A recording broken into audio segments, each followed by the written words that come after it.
আসলে তাদের সংস্কার নিয়ে চিন্তা ভালো, কিন্তু সংস্কারের নিয়ে যদি চিন্তা করতে হয় তাহলে জাতীয় ঐক্যমতের ব্যাপার আছে এখানে।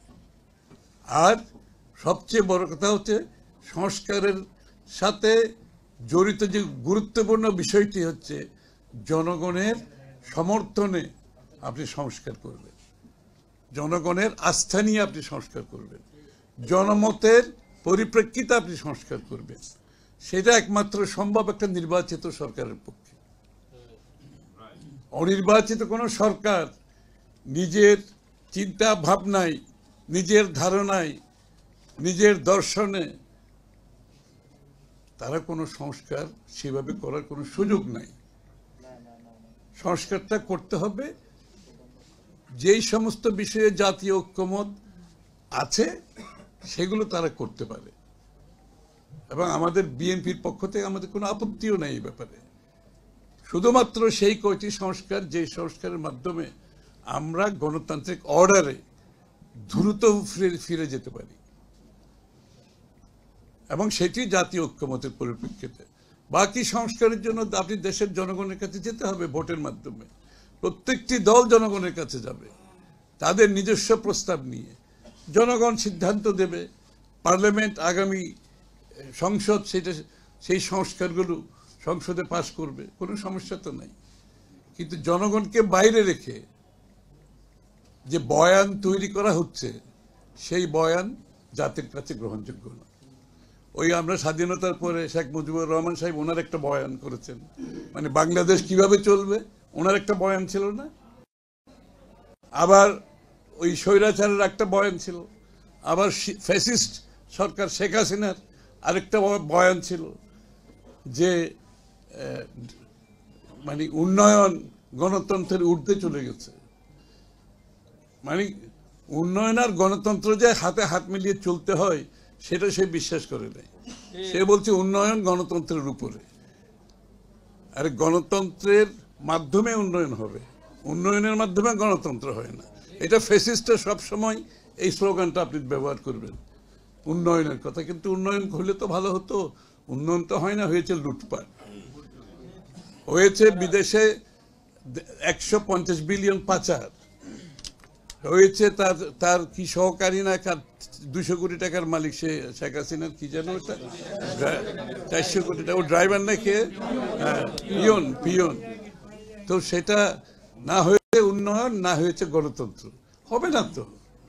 গণতন্ত্রকে বাদ দিয়ে যে উন্নয়ন করবেন সেই উন্নয়ন হবে লুটপাটের অর্থনীতি, সেই উন্নয়ন হবে পকেটের স্বার্থ হাসিলের বাইরে কিছু যাবে না, এইটাই নিয়ম।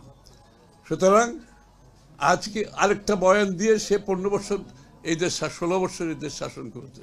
ওই বয়ানের পরিপ্রেক্ষিতে সমস্ত অধিকার কেড়ে নিয়েছে জনগণ, জনগণকে বাইরে রেখে সে তার একটা বয়ান তৈরি করছে। প্রিয় দেওয়া, এই হচ্ছে বয়ান। এই বয়ানের বাইরে বিগত দিনে যারা এই দেশ শাসন করেছে বিভিন্ন বয়ান দিয়ে, তাদেরকে জনগণ প্রত্যাখ্যান করেছে। নতুন বয়ান শুনতে চাই না। একটা বয়ান, সে বয়ান হচ্ছে বাংলাদেশের মালিকানা, জনগণের মালিকানা ফিরিয়ে দিতে হবে, গণতান্ত্রিক অর্ডারে ফিরে যেতে হবে, বাংলাদেশের মানুষ সিদ্ধান্ত নেবে বাংলাদেশ কোন পথে যাবে। আর আমাদের বিএনপির পক্ষ থেকে আমরা জাতীয় ঐক্যের মাধ্যমে হাসিনা ফ্যাসিস্ট বিরোধী শক্তি যারা আছে, আমরা ঐক্যবদ্ধভাবে 31 দফা সংস্কারের জন্য প্রতিজ্ঞাবদ্ধ জাতির কাছে। আর কেউ করুক না করুক আমরা জানি না, আমরা কিন্তু প্রতিজ্ঞাবদ্ধ। এই 31 সংস্কার এবং আমরা যারা রাস্তায় যুদ্ধ করেছি, আমরা যারা জেল খেটেছি, আমরা যারা প্রাণ দিয়েছি, গুম হয়েছি, খুন হয়েছি, চাকরি হারিয়েছি, ব্যবসা হারিয়েছি, রক্ত দিয়েছি, আমরা সবাই মিলে 31 দফা করব, এবং আমরা সেই অধিকারও আমাদের আছে, কারণ আমরা ত্যাগ করেছি।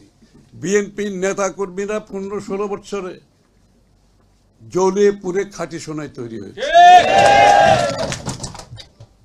আপনারা কেউ যদি মনে করেন এই যে ত্যাগের মাধ্যমে যে বিএনপি, একটা নতুন বিএনপি সৃষ্টি হয়েছে, আপনারা খেয়াল করবেন।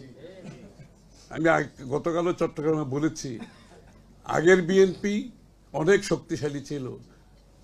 আগের বিএনপি বাংলাদেশি জাতীয়তাবাদের মাধ্যমে জাতিকে ঐক্য করেছিল, উন্নয়নের ধারা বাংলাদেশে প্রতিষ্ঠিত করেছিল, একটা নতুন বাংলাদেশ সৃষ্টি করেছিল।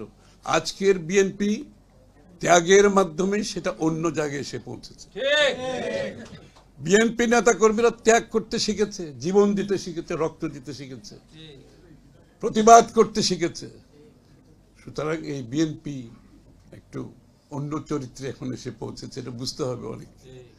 এবং আমরা কিন্তু গণতন্ত্রের লড়াই থেমে থাকবো না।